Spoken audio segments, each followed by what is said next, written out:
Thank you, John and Helen.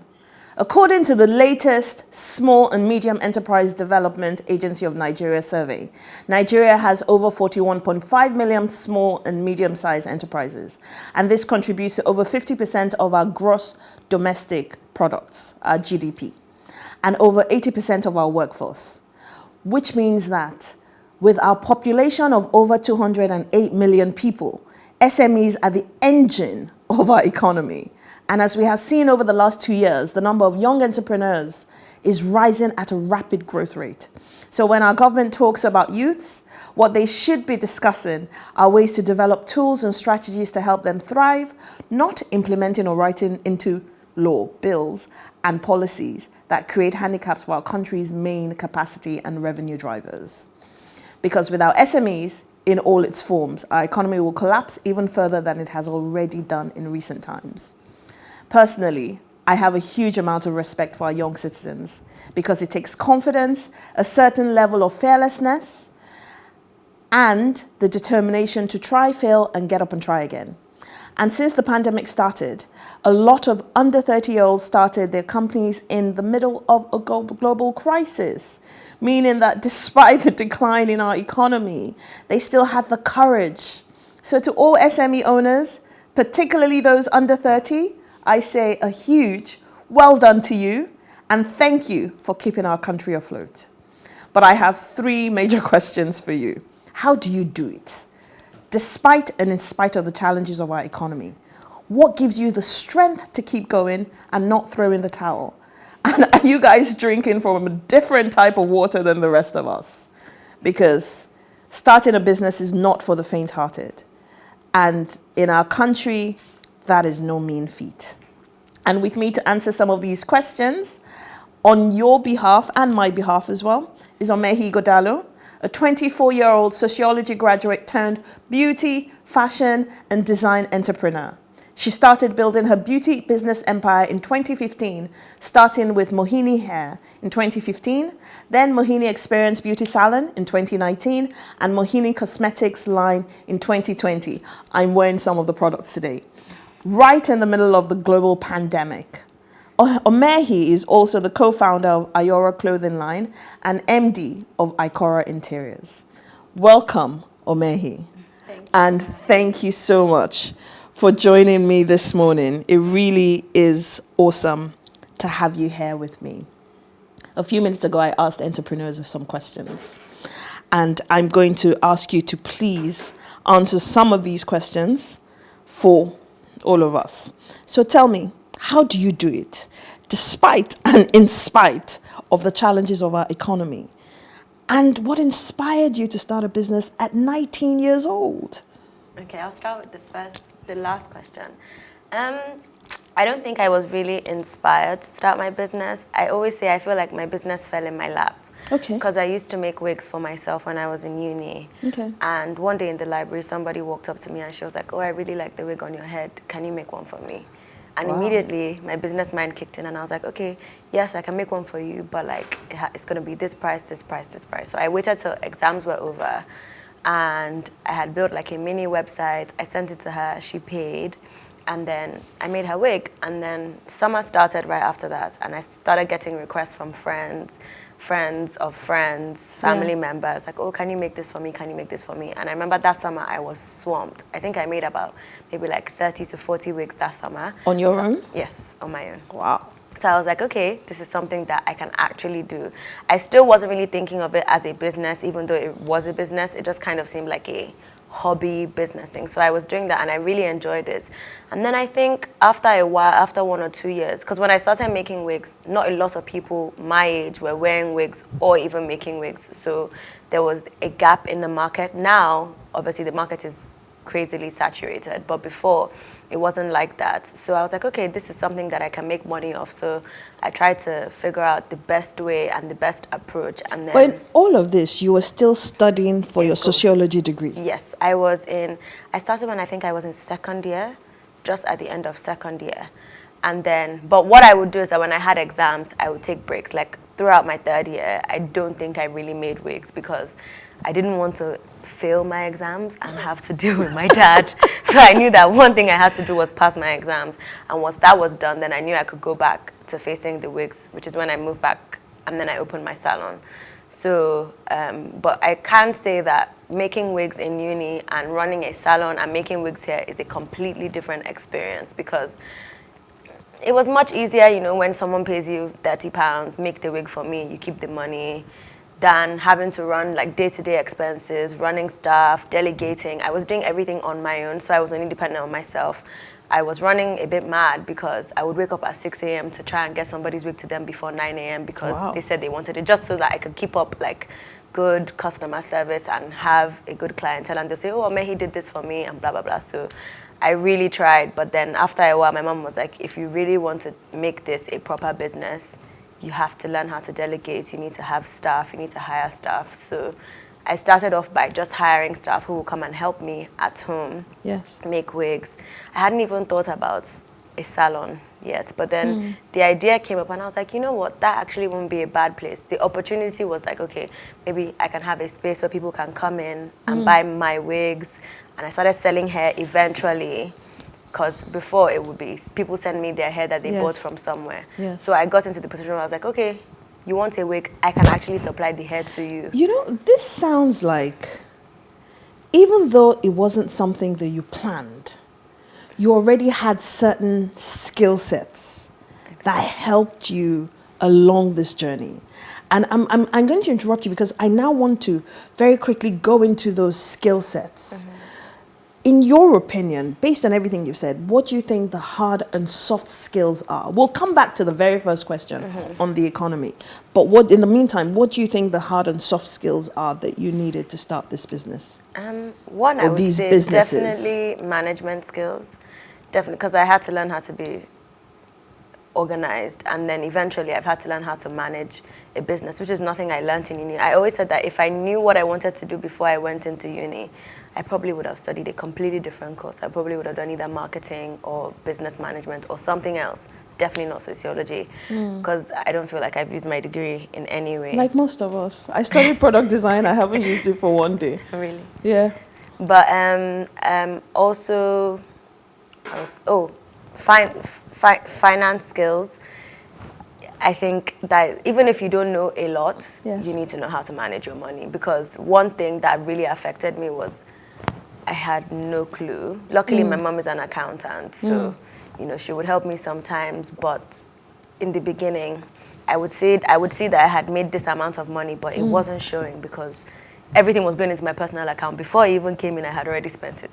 So I like now I have an accountant because I know that it's something I can't do on my own, and I'm not even going to put myself through that stress as well. And I think people also need to learn how to delegate. You need to realize if you want to move your business forward that you can't do everything on your own. And that also has to do with being organized. If you have systems in place that allow people to do things for you, you can then do the things that you are capable of doing to the best of your ability.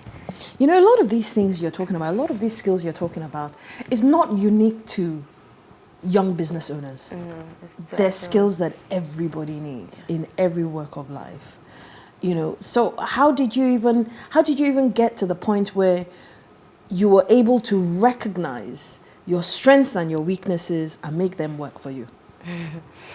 I actually will say that I only came to that realization maybe like a few months ago. I had like a minor breakdown because I felt like, I put a lot of pressure on myself because I have always said I want to retire when I'm 40. Oh, wow. Now I'm pushing it to, let's say, 50, but I want to be able to get to the point where I can make money in my sleep and know that I genuinely don't have to do too much to make my money.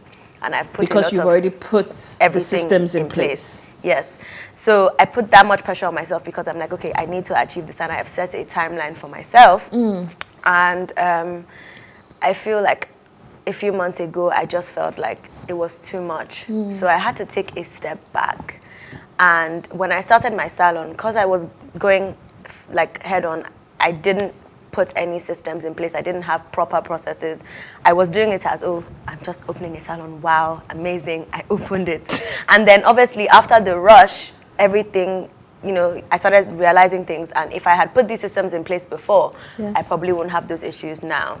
So I got a business coach. My mom got one for me, and it has been really helpful. So she's helped me go back and start thinking things through and seeing how I'm supposed to handle things and organize things. And now I know that I can't do everything myself. I'm a bit, I don't know what the word is, but I like to do things myself because I feel like I'm the person who can get it done the best. Yeah. I don't even think I think it's a dumb way to live because I do so many things myself, and then I don't have time to do other things. Yes. And even when I have people who can help me, I just don't give them the work to do because I'm like, you know what, I can do it better than you can, which is not always true. But I always try my best to learn. I like to learn new things all the time. So even if I don't know how to do something, it would really upset me that I must learn how to do it. And it's problematic. So I've actually decided that, you know, moving forward, I need to take a step back. And there's no way my business can even thrive if it's just me. I can't do everything on my own. So if I have a team of people that are working with me and I'm helping them and they're helping me, it's easier. We can move forward. We'll be doing it at a quicker, maybe not quicker, but like a better pace. A better pace, yeah. You will see it will reflect in the business rather than just me running around trying to do 100 things. Yeah. I'm actually learning a lot listening to you because, like you, I also have this thing of I can do it better than you, and that has created problems. So it's very interesting to hear somebody so young talking about things that people much older are still grappling with and are still trying to figure out. So what would you say the one thing that has really helped you grow your business is? I'll actually just say being organized, actually. And because that has helped me then, you know, figure out when to do what I'm supposed to do. And then it has given me the time to reach the places I need to get to. So like with my business, a lot has to do with marketing. And marketing is different in this new social media age. I'm trying to appeal, at least with my makeup, I'm trying to appeal to like the Gen Z generation. So that includes making a lot of TikTok videos, and that takes a lot of time. And so I tried to do a lot of the videos myself initially, but now I've now decided, you know what, we're going to start a PR list. I'm going to start sending more products out to more people and see if they can make the content for me. So I'm now trying to organize my time, which is going to help me, you know, get to places that I wouldn't have gotten to in the first place if I was trying to do everything on my own. So a lot of time management and organization I think is what has helped me, apart from every other thing, obviously, my like staff and hard work, but organization. And having a business coach helps as well. It has. It's like therapy. It's like therapy, yeah. For business. Yeah. I know what you mean. And you said a few minutes ago that something happened a few months ago where you had a bit of a crisis moment. Why didn't you throw in the towel then? Oh, I was very ready to. What stopped you? I messaged all my friends. I was like, I'm closing my salon. I'm not doing it anymore.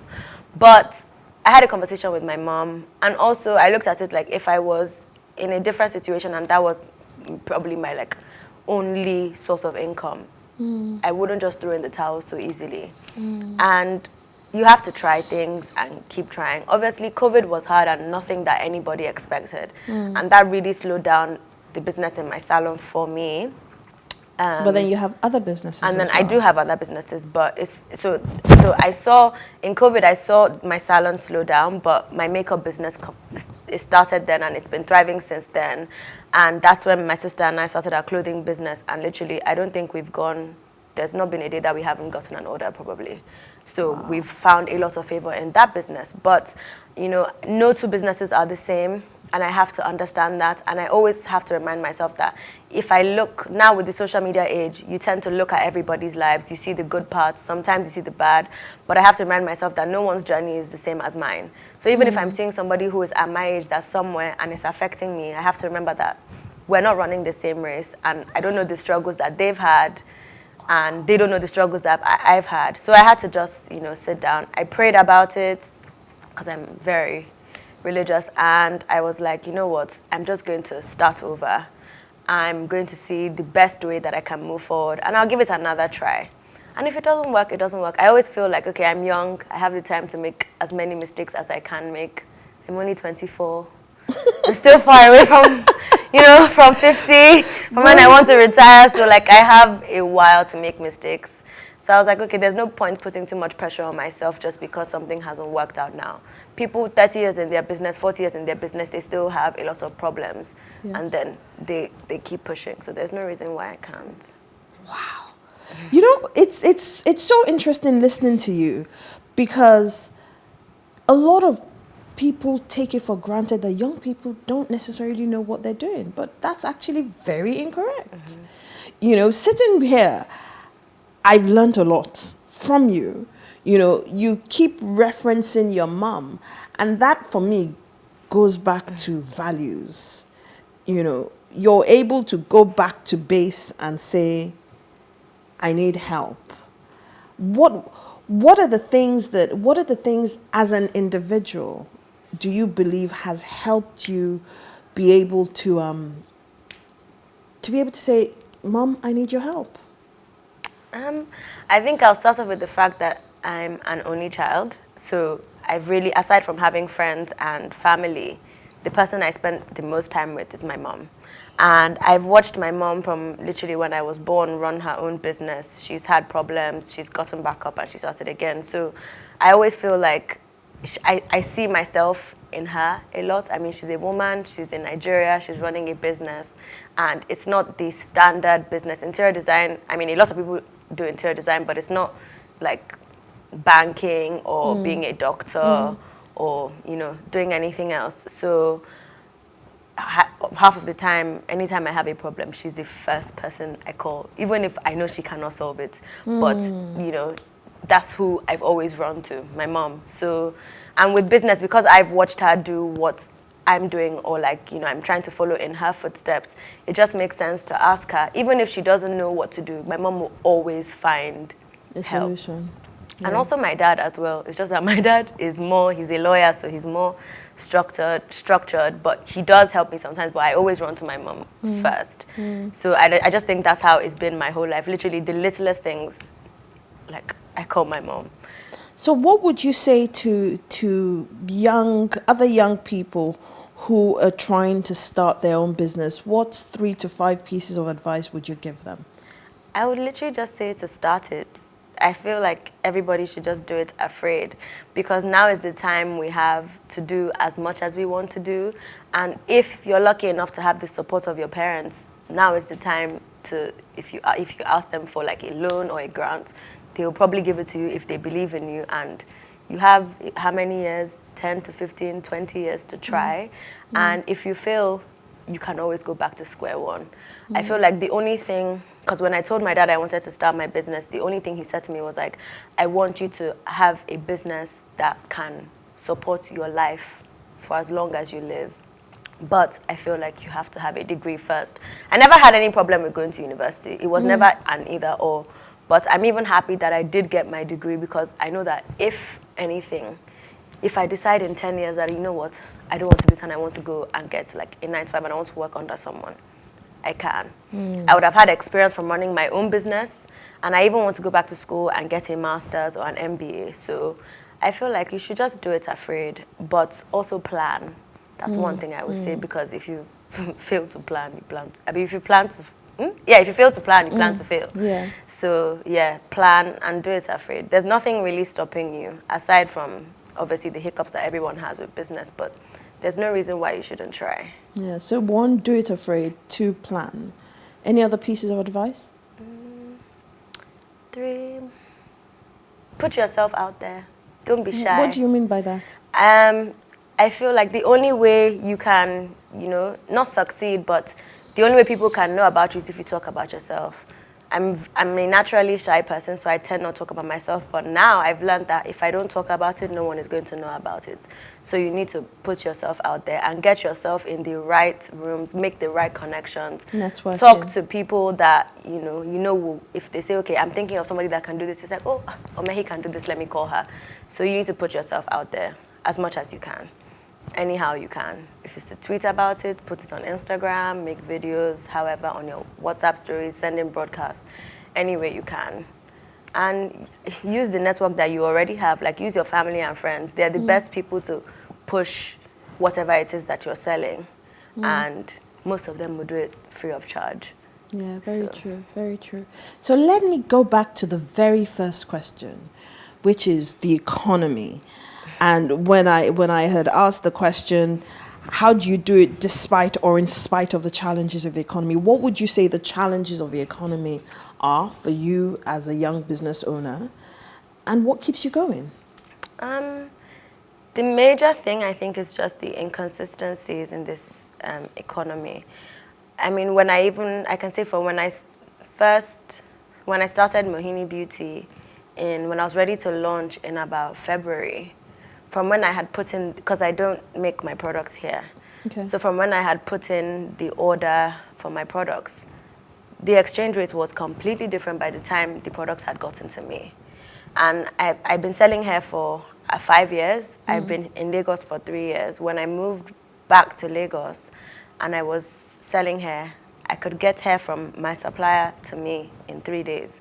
Now, it can take about a month. Wow. Just because. I know COVID has, caused a lot of problems, but, there are too many inconsistencies, and I know nothing in life is straightforward, but nothing is ever straightforward doing business here.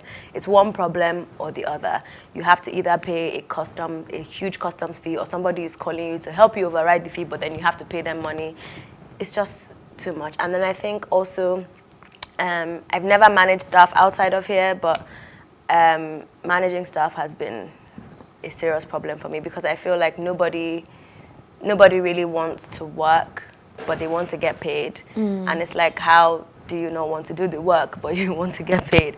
And it's problematic finding people who are not as passionate as the business as you are. Yeah. And that's been hard. But I think it's just inconsistencies and, just not knowing what each day will bring with working in Nigeria. And then another major thing is traffic. Traffic affects me. Because you can't do enough things in the day, because you're running around trying to beat traffic. You can spend like 3 hours on the road. Yeah. And then your whole day is gone. So you can't do, and like, I would like to go to many places at a time, because I run quite a few businesses, and my offices are in 2 different places. But going back and forth is just... So how, with all of these things you've talked about, a large number of people would just call it quits. So how do you keep going, despite and in spite? Because I told you, I know the life. The thing is, though, I know what I want to do later on in life. I know that I want to live a comfortable life. I've also seen my parents be successful in their businesses, and there's no reason why I can't. And I want to be successful, so I'm going to try as much as I can. And mostly because my parents are successful, I don't want to be in their shadow. That's what puts a lot of pressure on me. I want to make a name for myself. And I want people to know Omoehi Ighodalo not as her mother's daughter or her father's daughter, as herself. She's doing this, she's done this, she's this. That's the main reason why I keep doing what I'm doing, because I want to make a name for myself. Really, focus and drive, essentially. Yeah. Focus and drive. Yeah. Because my passion doesn't really... If it was just because of passion, I would have quit a long time ago. And I would have just gone to work. And also, I say that, honestly, because obviously running a business on your own, sometimes something has to give. So maybe if there's no money, maybe I won't pay myself a salary for 1 month. But if I was working a corporate job or like a 9-to-5 where I knew that I was collecting stable income, I probably would be fine. But then I don't think that that's what I want for myself. So I have to keep going to the point where my job, my businesses are the one giving me the stable income, and I know that there's no day that I'm not going to get money. Wow. So, wow. Omoehi, so insightful. And I'm so, so, so happy that you've been able to share some of your experiences with us. I've watched you over the years, and every time I'm so in awe and so inspired, because a lot of people, we don't have a lot of the skills, a lot of the things you've talked about. You've talked about drive, you've talked about focus, determination, doing it afraid, and I'm just, as you can tell, I'm in awe, so thank you so much for coming this morning and talking with us and showing us a bit of what it takes to run a business in a very difficult Nigeria. Yeah, thank you so much, because it can happen. Definitely can. Yes, I think so. Thank you. Thank you. So next we will John, Helen, and myself will be rounding up the show. So please stay with us. We will be back in a few minutes.